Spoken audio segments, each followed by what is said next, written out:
Ramzan special অথবা ঈদের দিনের স্পেশাল কেক হিসেবে আপনারা কিন্তু এরকম মুন থিমের কেক অর্ডার করতে পারেন। এই কেকগুলো খুবই সুন্দর, স্পেশাল, একদম দিনের দিবসের সাথে মানানসই হয়ে যায়।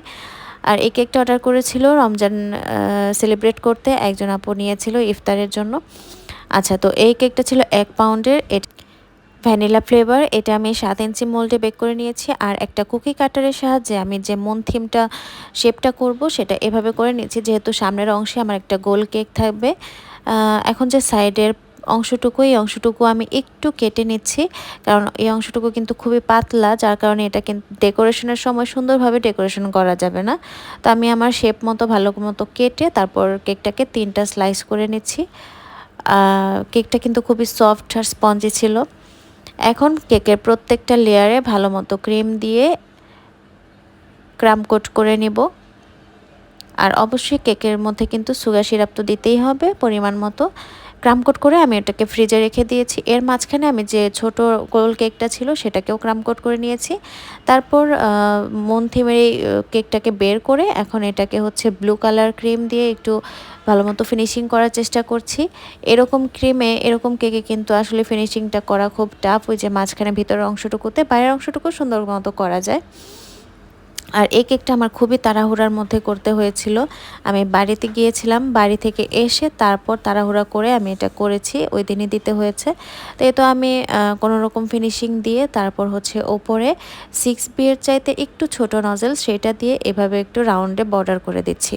আর এই রাউন্ডের বর্ডারের ডিজাইনটার যে ক্রিম সেটা একটু ডার্ক শেড করেছিলাম।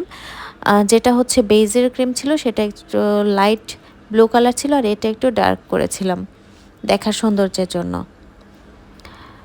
নিচে দিয়েও বর্ডারটা দিয়ে দিলাম। এরকম মুন থিম কেক কিন্তু যে কোনো ডিজাইনে, যে কোনো কালারে অনেক সুন্দর লাগে। আর সামনের যে গোল চাঁদটা সেটা হচ্ছে ইয়েলো কালার করে নিচ্ছি। আমাকে পিকচার রেফারেন্স করা হয়নি, কিন্তু আমি আমার নিজের মতো করে এভাবে করেছি।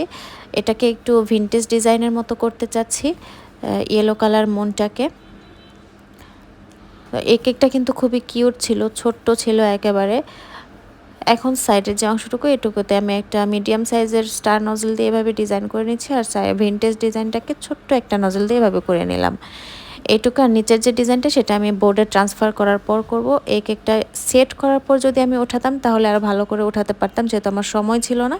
এই জন্য আমি সাথেই কেকটাকে অন্য বোর্ডে ট্রান্সফার করে নিলাম। এই তো নিচে দিয়ে হচ্ছে একটা বর্ডার ছিল, এটা আমি আগে দিলে কেকটাকে উঠাতে পারতাম না, তাই তো দিয়ে দিলাম। আর উপর দিয়ে কিছু সুগার বল দিয়ে দিচ্ছি। আমাদের এই কেকটা কিন্তু এই পর্যন্তই রেডি। এখন হচ্ছে যার যে লেখাটা, সেই লেখাটা লিখে দিলাম। আমাকে লিখতে বলেছিল রামাদান করিম, তা আমি এটা লিখে দিয়েছি।